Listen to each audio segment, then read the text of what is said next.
আমি এখানে বলতে চাই যে আজকে কোনো দলকে বাদ দিয়ে নির্বাচন করা এটা আমার মনে হয় ঠিক হলো না। একসময় আওয়ামী লীগ বিএনপিকে বাদ দিয়ে নির্বাচন করেছিল, সে আওয়ামী লীগ টিকতে পারে নাই।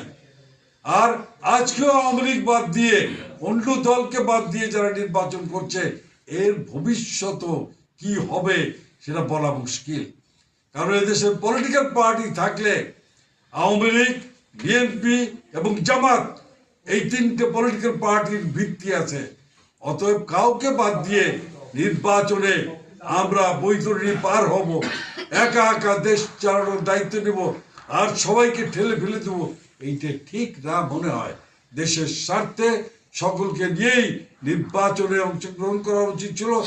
জনগণ যেটা রায় দেয় সেই রায়ের ভিত্তিতে দেশ পরিচালিত হবে, এটাই করা উচিত ছিল।